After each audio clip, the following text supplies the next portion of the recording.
Hi, என்னோட பேர் சுபாஷ். இந்த சேனலில் நம்ம என்ன வீடியோஸ்லாம் பார்த்துருக்கோம் அப்படின்னா ஷேர் மார்க்கெட் சம்மந்த வீடியோஸ், அப்புறம் வந்து ஃபினான்ஸ் சம்மந்த வீடியோஸ்லாம் பார்த்துருக்கோம். ஸோ அந்த விதத்தில் இன்றைக்கி நம்ம என்ன பார்க்க போகிறோம் அப்படின்னா financial ratios series 4.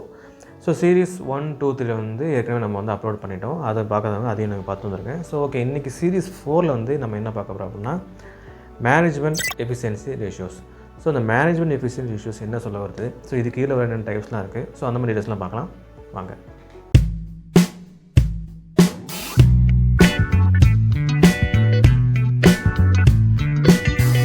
Management efficiency ratio. So இது பார்க்குற முன்னாடி எஃபிஷியன்சி அப்படின்னா என்ன? ஒரு நார்மலாக நம்ம ஒர்க் எடுத்துப்போம். ஃபார் எக்ஸாம்பிள் ஒரு ஆஃபீஸில் ஒருத்தர் வந்து ஒர்க் பண்ணுறாரு, ஒரு 8 மணி நேரம் ஒர்க் பண்ணுறாரு. ஸோ ஒரு 8 மணி நேரம் ஒர்க் பண்ணுறாரு. ஸோ ஃபைனலாக நம்ம பார்க்குறோம். ஸோ அன்றைக்கி டே எண்ட் ஆஃப் த டே நம்ம பார்க்குறோம் 8 ஹவர் ஒர்க்குக்கு வந்து இவர் எவ்வளோ நேரம் ஒர்க் பண்ணியிருக்காரு. 8 ஹவர் ஒர்க்குக்கு வந்து இவர் 8 மணி நேரம் உள்ள ஒரு ஜாப்பை வந்து ஃபினிஷ் பண்ணிட்டாரு. ஸோ அப்போது அவரோட எஃபிஷியன்சி வந்து 100. ஸோ எவ்வளோ இன்புட்டுக்கு எவ்வளோ அவுட்புட். ஸோ இதுதான் வந்து எஃபிஷியன்சி. ஓகேவா? இது வந்து ஒர்க்கிங் ப்ரொஃபஷனில் பார்க்கலாம். இப்போ வந்து ஒரு பிஸ்னஸ் டேட்டா நம்ம பார்க்கும்போது எவ்வளோ அசட்ஸை வச்சு இவங்க வந்து எவ்வளோ ப்ராஃபிட் வந்து அதை நெட் சேல்ஸ் வந்து இவங்க ஜென்ரேட் பண்ணியிருக்காங்க, நெட் ரெவன்யூ ஜென்ரேட் பண்ணியிருக்காங்க. அதை பார்க்குறது தான் வந்து மேனேஜ்மெண்ட் எஃபிஷியன்சி ரேஷியோ. ஸோ ஒரு பிஸ்னஸ் எடுத்துட்டிங்கன்னா எப்படி வந்து ஒரு அசட்ஸை வச்சு எப்படி வந்து ஒரு இப்போ இருக்க கரண்ட் சொத்தும் சரி, ஒரு லாங் டேர்ம் அசட்ஸும் சரி, எப்படி இந்த அசட்ஸை வச்சு இவங்க எவ்வளோ ரெவன்யூ வந்து ஜென்ரேட் பண்ணுறாங்க. ஸோ அதை பார்க்குறது தான் வந்து management efficiency ratio. So management அப்படின்னா எப்படி இவங்க ரெவன்யூ ஜென்ரேட் பண்ணி எப்படி இந்த லியபிலிட்டிஸ் அதாவது கடன்கள்லாம் மேனேஜ் பண்ணுறாங்க. ஸோ இதெல்லாம் பற்றி சொல்கிறது தான் இந்த மேனேஜ்மெண்ட் எஃபிஷியன்சி ரேஷியோ. ஸோ இந்த மேனேஜ்மெண்ட் எஃபிஷியன்சி ரேஷியோ கீழே ஒரு முக்கியமான ஒரு 5 டைப்ஸ் வருது. அது என்னன்னா total asset turnover ratio, அப்புறம் வந்து fixed asset turnover ratio, அப்புறம் வந்து இன்வென்ட்ரி டர்ன் ஓவர் ரேஷியோ, அப்புறம் ரிசீவபிள்ஸ் டர்ன் ஓவர் ரேஷியோ, அப்புறம் வந்து working capital turn over ratio. இந்த 5 ரேஷியோவும் ஒன்று என்னென்ன சொல்ல சொல்லி நம்ம இப்போ பார்க்கலாம். Total asset turnover ratio. So total asset turnover ratio என்ன சொல்லுவதுன்னா டோட்டல் அசட் அதாவது மொத்த அசட்ஸ் வச்சு இது வந்து எப்படி ரெவன்யூ ஜென்ரேட் பண்ணுது. ஓகேவா? அது சொல்லவா தான் சிம்பிள். நம்ம ஏற்கனவே பார்த்தோம் தான் இவ்வளோ அசட்ஸ் வச்சு எவ்வளோ ஜென்ரேட் பண்ணுது. இந்த ரேஷியோ வந்து எவ்வளோ ஹையாக இருக்கோ அவ்வளோ நல்ல விஷயம் தான். பட் வந்து ஒரே இண்டஸ்ட்ரிக்குள்ளே உள்ள கம்பெனிஸ் தான் நீங்கள் கம்பேர் பண்ணி பார்க்கணும். ஸோ இந்த இண்டஸ்ட்ரியில் ஒரு கம்பெனி வேறு ஃபார் எக்ஸாம்பிள் வந்து ஒரு ஆட்டோமொபைல் கம்பெனி உள்ள total asset industry turnover ratio வந்து ஒரு சாஃப்ட்வேர் கம்பெனிக்குள்ளே போய் டோட்டல் அசட் டர்ன் ஓவர் ரேஷியோட கம்பேர் பண்ணி பார்க்கணும். ஏன்னா வந்து அதில் இருக்க அசட்ஸ் வேல்யூ வேறு, இந்த கம்பெனி அசட்ஸ் வேல்யூ வேறு. ஓகேவா? ஸோ சாஃப்ட்வேர் கம்பெனிகளில் அசட்ஸ் எப்படி இருக்குன்னு தெரியும். அதை போய் நம்ம பெரிய கார் மேனுஃபேக்சர் கம்பெனிகளுமே நம்ம கம்பேர் பண்ணி பார்க்கக்கூடாது. பட் ஹை லெவலில் இருந்தால் இந்த ரேஷியோ வந்து நல்லதாக இருக்குதுன்னு அர்த்தம். ஏன்னா இந்த அசட்ஸ் டர்ன் ஓவர் ரேஷியோ நல்லா இருந்துச்சுன்னா ஓகே, அந்த அசட்ஸை வந்து நல்லா எஃபெக்டிவாக தான் இவங்க மேனேஜ் பண்ணுறாங்க அப்படின்னு சொல்லிட்டு தான் இது. ஸோ இதோட ஃபார்முலா நீங்கள் பார்க்கும்போது நெட் ரெவன்யூ அதாவது net sales divided by total assets, அதாவது ஆவரேஜ் டோட்டல் அசட்ஸ்.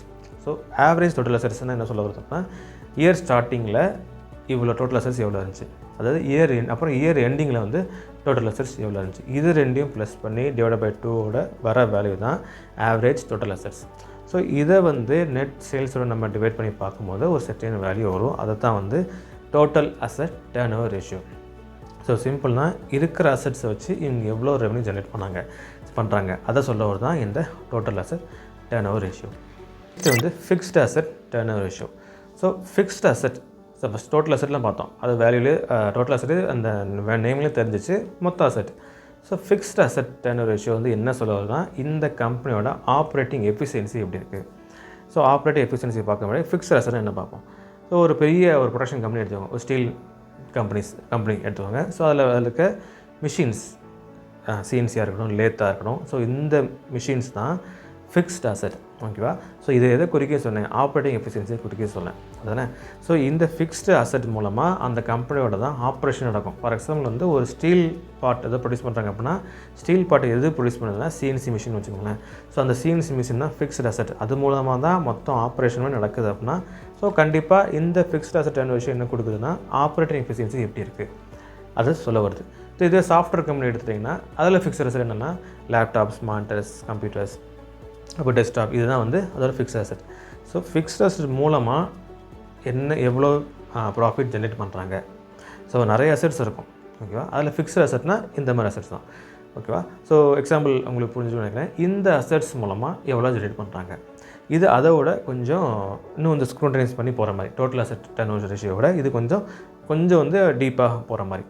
ஓகேவா? இதோட ஃபார்முலா எப்படி இருக்குன்னு பார்த்தா சேம் அதே தான். அதில் வந்து ஆவரேஜ் டோட்டல் அசெட் போட்டோம். இதில் வந்து ஃபிக்ஸ்டு அசெட் போட போகிறோம். Net revenue net sales divide by average fixed assets. So இது என்ன சொல்ல வருதுன்னா, ஃபிக்ஸ்டு அசெட் மூலமாக அந்த கம்பெனியோட மெஷின்ஸ், அப்புறம் லேப்டாப்ஸ் இந்த மாதிரி மூலமாக எப்படி வந்து இன்கம் ஜென்ரேட் பண்ணுறாங்க, இதை சொல்ல வரது தான் இந்த ஃபிக்ஸ்ட் அசெட் டர்ன்ஓவர் ரேஷியோ. இதுவே வந்து ஒரு இண்டஸ்ட்ரிக்குள்ளே தான் நீங்கள் கம்பேர் பண்ணி பார்க்கணும். ஏன்னா வந்து ஒரு பெரிய பெரிய மேனுஃபேக்சரிங் கம்பெனியில் ஃபிக்ஸ்டு அசெட்டும் ஒரு சாஃப்ட்வேர் கம்பெனியில் ஃபிக்ஸ்டு அசெட்டும் வேரி ஆகும். அதெல்லாம் லேப்டாப்ஸ் மட்டும் சின்ன சின்ன ஐட்டம்ஸ் தான் இருக்கும். இது பெரிய பெரிய மிஷின்ஸ்லாம் இருக்கும். ஸோ இதோட ஃபிக்ஸ்டு அசெட் மதிப்பும் 2 மதிப்பும் ஒன்றா இருக்காது. ஓகேவா?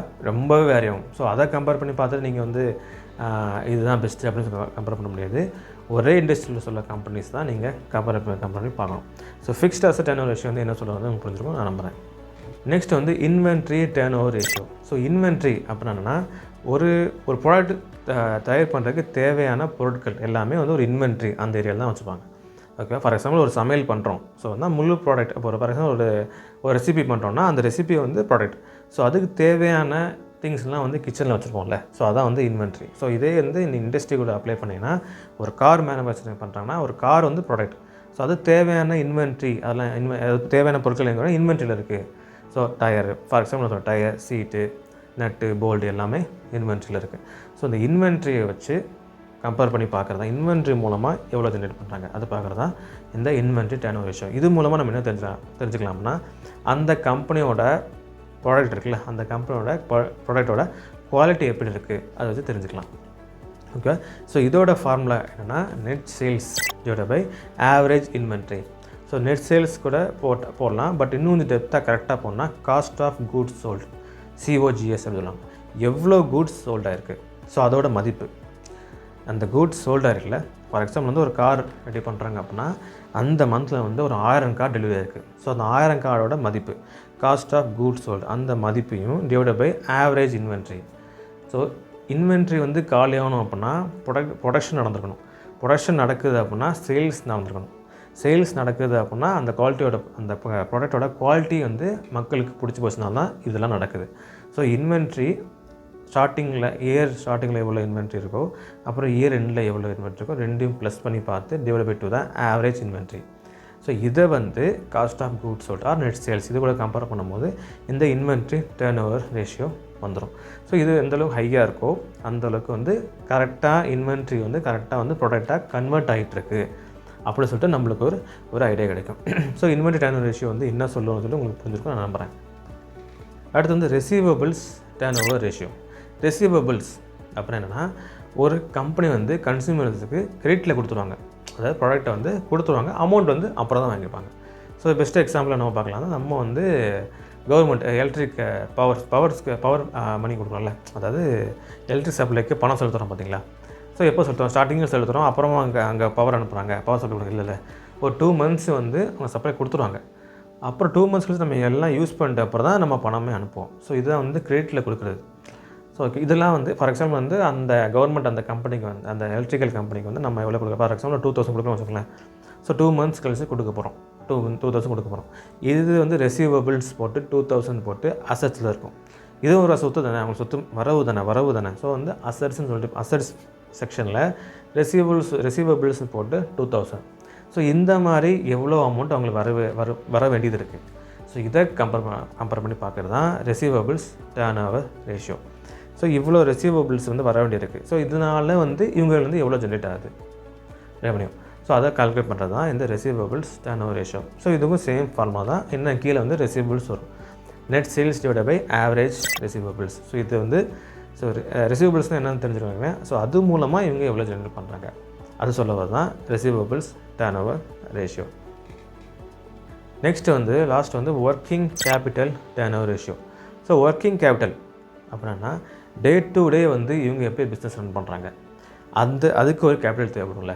ஸோ அதான் வந்து ஒர்க்கிங் கேபிட்டல்.